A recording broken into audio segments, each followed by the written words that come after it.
You did everything right. You meditated, you journaled, you read the books, you worked out, you cut out toxic people, you optimized your morning routine. And yet, somewhere between the discipline and the dopamine hits, something went quiet inside you. The emptiness didn't go away, it just got more organized. Let me describe what this feels like. You wake up, you check your habit tracker, you get your wins. You're objectively better than you were 6 months ago. But when you're alone with your thoughts, really alone, there's this hollow feeling. Like you've been building a beautiful house, but forgot to move into it. You look at your life from the outside, and it looks good. But from the inside, it feels like you're performing a role you auditioned for, but never actually wanted. Here's the strange part. The emptiness feels worse now than it did before you started improving. Because back then you had an explanation. You weren't disciplined enough, you didn't have your life together, you had an excuse. Now you have no excuse. And that terrifies you.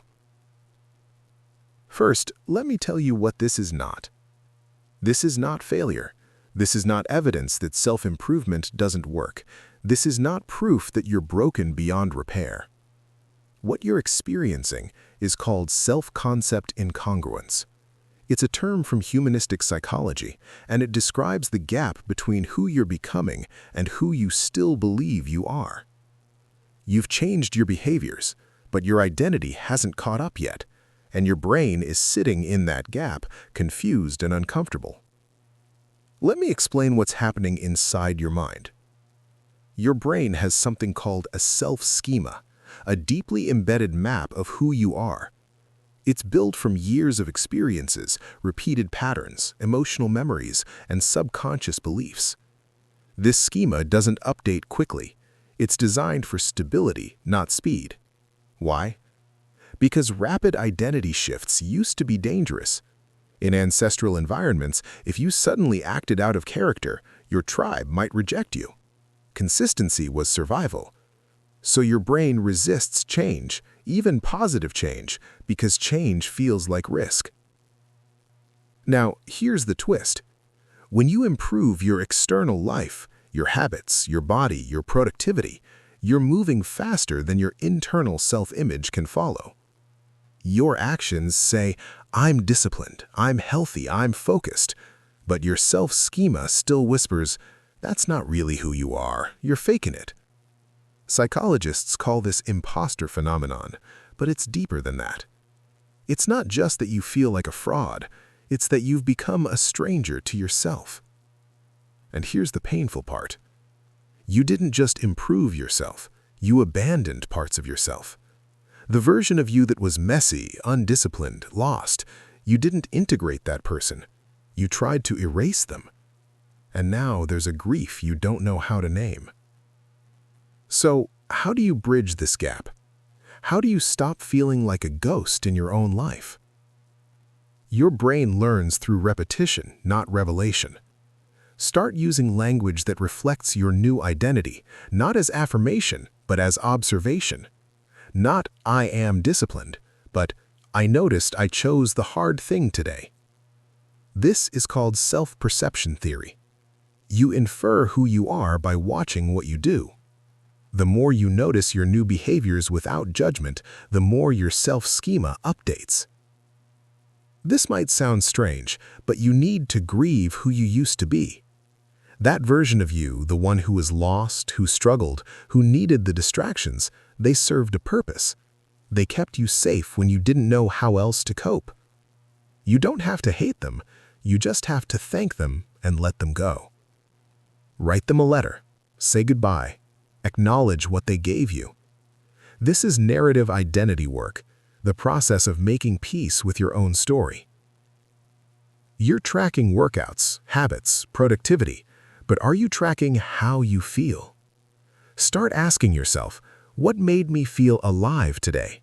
When did I feel most like myself? What did I do that I'm genuinely proud of, not because it's impressive, but because it felt true? This reconnects you to intrinsic motivation, the kind that comes from inside, not from a checklist.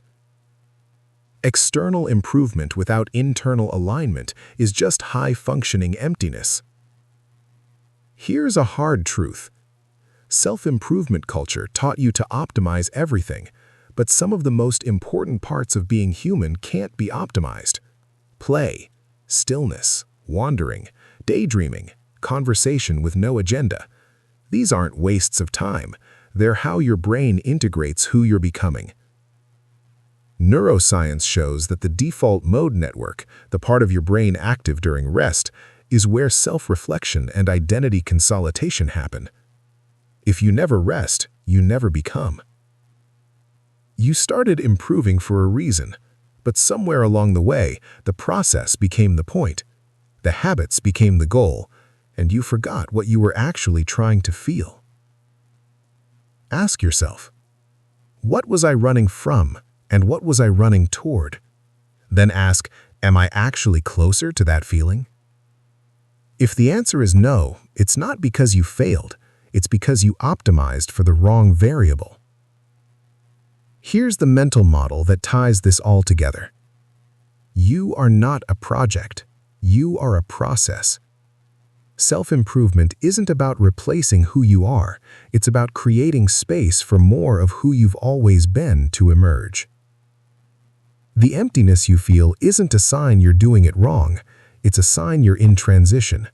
And transition always feels like loss before it feels like growth.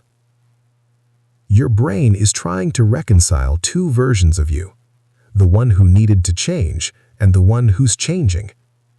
That reconciliation takes time. It takes patience. It takes compassion for both versions. You don't need another habit. You don't need another book. You don't need to improve harder.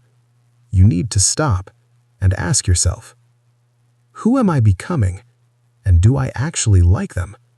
Not because they're productive, not because they're disciplined, but because they feel like home. The emptiness isn't permanent. It's just the space between who you were and who you're becoming. And that space isn't empty. It's full of possibility.